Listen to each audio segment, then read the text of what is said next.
I think that, like you said, it's a long time coming. There's a lot of talented local players that haven't had an opportunity to kind of showcase their talents in a local setting, unlike the men in the past have had FC London.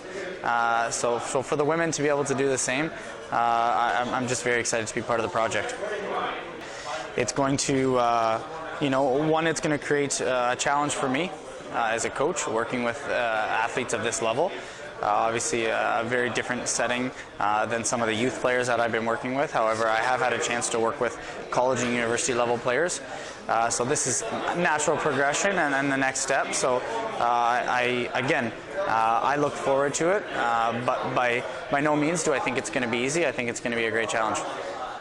Good decision, and I think that from the club's point of view, it was an early start to a new project, and by doing it a year before they were forced to do it, it'll just give us another year under our belt to kind of start with the new project and the new plan, and now focusing back again on promoting some more London youth. I think that there's no doubt that AG London, at the moment has a very good pool of young players. They also have very good coaches that are helping develop those players. So essentially, when you look at the pyramid and having FC as the top and the two semi-professional teams, in years to come, they're going to need players to backfill those squads, and to have an affiliation with a club, an academy, or other clubs around the city is a great opportunity for natural progression each year and to filter players up and through the system.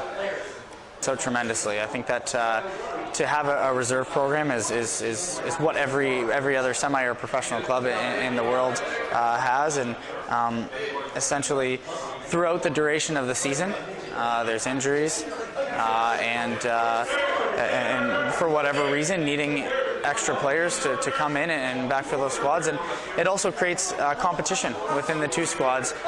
The reserve players aspiring to play for the first team, and the first team being motivated to hold on to their positions, knowing that there's a younger group of players that are challenging to come through. So I think that it's good for both groups, and it'll create ultimately what we're looking for as a program. The first step is talent identification.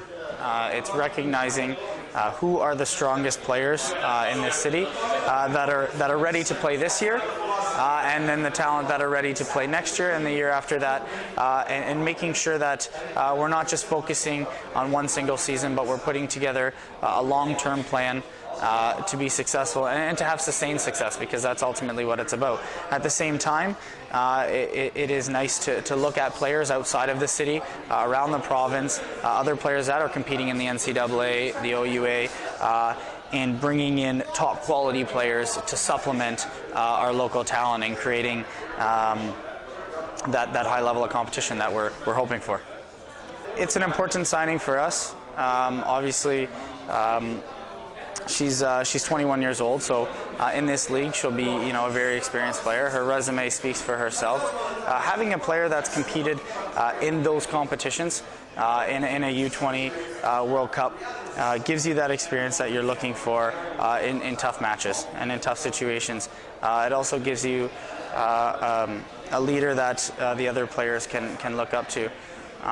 The fact that she's already involved herself in coaching, she's shown that she's so dedicated to the game, and ultimately she'll be able to act as not only a player but a mentor to some of our younger players. I think that any smart coach has a senior group of players that he or she can confide in or speak to, or get sort of the pulse on how the team is feeling at times. So yeah, she would be definitely one of those players, along with some others that I can think of. That being said, I really want her to focus on obviously playing and when she's with this team, putting all her energy and exhaustion out on the field. It's a difficult process, obviously.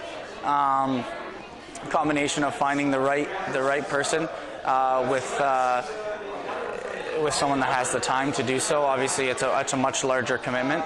than some coaches are having to make at this moment in the city. But I hope to have that finalized in the next week or so. And again, there's been some coaches that have come forward, and I'm really excited that they have.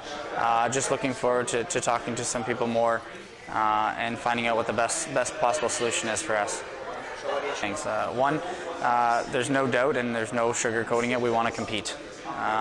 We want to. I want to put a squad on the field that one plays an attractive style of soccer.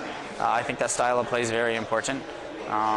It's important for the coach, for the players, for the fans that it's attractive modern soccer. And with that, we hope to have some success. So yeah, we would. In no means am I going to sit here and say that we're going to win this league, but we hope to compete each and every game with the tougher teams and so forth. Our second goal, obviously, is to promote local talent.